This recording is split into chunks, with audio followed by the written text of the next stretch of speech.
I tell you, I hear from many of you, and I understand the situation is frightening.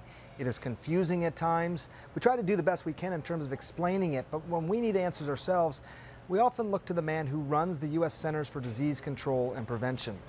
He has put himself front and center as the face of the U.S. response to Ebola. And what he has to say is a little different sometimes from what we've come to expect.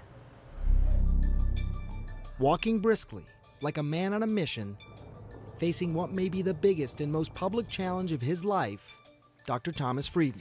We're stepping up protection for people coming into this country. The message? We've got this. We know now how to stop Ebola. This is a tried and true, reliable public health strategy. Ebola is terrifying Americans, and Frieden's seen it up close in Liberia and is confident he'll get us through the storm. Ebola is scary. It's a deadly disease, but we know how to stop it. He learned his craft fighting tuberculosis, first as a junior CDC disease detective in New York City, then in India. One of the things that is encouraging, even though it's a terrible disease, is that we know how to stop it. You treat tuberculosis, it goes away.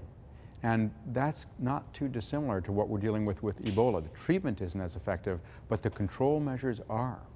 In science, as in life, it's tricky. My understanding, reading your guidelines, sir, is that within 3 feet or direct contact, if I were to shake your hand, for example, would both qualify as being contact. Well, we look at each situation individually, and we assess it based on how sick the individual is and what the nature of the contact is. And certainly, if you're within 3 feet, that's a situation we want to be concerned about. But in this case, where we haven't hugged, we haven't shaken hands, we have not had any contact that would allow either of our body fluids to be in contact with the other person.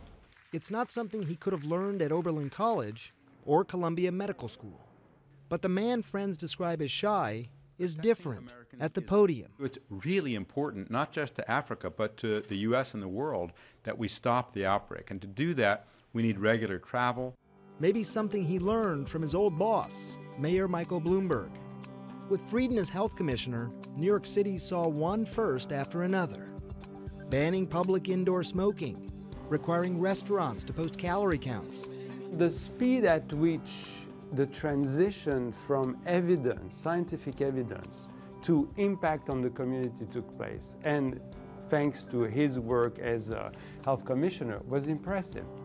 Some called it a nanny state. Frieden calmly shrugs it off. Bottom line is results. We saved lives.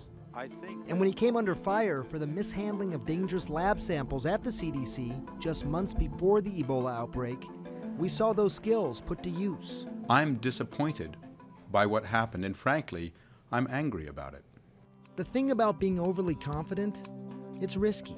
There is no doubt in my mind that we can stop it in its tracks here. But Frieden's message seems to be what a frightened country needs right now.